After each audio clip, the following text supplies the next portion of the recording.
I have marked Seshachalam, I have not marked Melagiri. Okay, after this, when you take up, we are marking the hills that can be associated with the peninsular interiors of the country. I can call them conical remains of Indian plateau as well. So Bangalore plateau north, Seshachalam, Bangalore plateau south, Melagiri hills. These are constituents that I take up with Bangalore-Mysore plateau. Go west. Recall, I have also marked it in the practice map here, Baba Budan Hills. Remind yourself it is constituent of Sahyadris, Western Ghats. After you have marked Baba Budan Hills, you can straightforward go to map of India, because there you can easily see Balaghat and Harishchandra. I think we have marked that. Balaghat, Harishchandra we are done with. Okay, now we are back to map of India. And on map of India, we are taking up the beginning. So peninsular part, let us complete peninsular part here. Come to map of Gujarat. And notice it is very small dashes that evolves on when you mark up. Kathiawad upland, recalling it? Be there on your map and see. It is Mandav Hills, it is Barda Hills, it is Girnar Hills, it is Gir Hills, and it is Kutch Hills. Kutch Peninsula also. Can you notice all of them? Yes. Small dashes. Then also don't be reluctant to write down the names there. Let us be in the practice of marking up the location's name right at that point.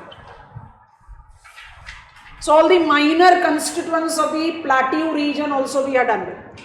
Kutch Hills in Kutch Peninsula, Mandav, Barda, Girnar in Kathiawad.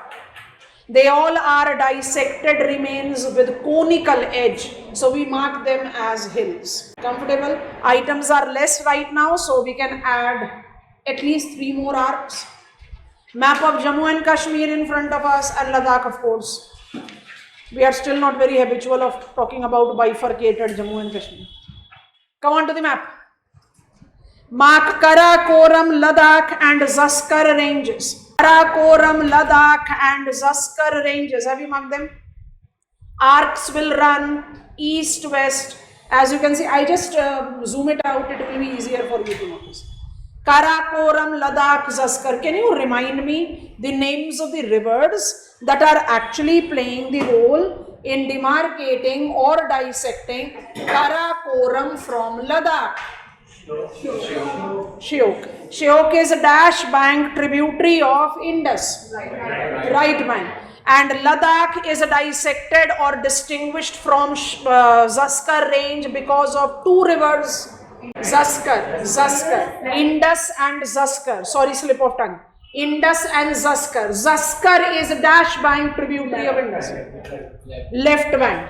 Zaskar is the name of the range. Zaskar is the name of the river. So I don't think it's such a difficult task for you to remember.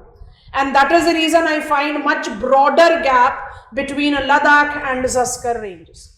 Mark these items. On Monday we'll complete the mountain map, because we are hardly left out with. The bulk is only with the northeastern. This 7 is humid, 8 is nominal or moderate.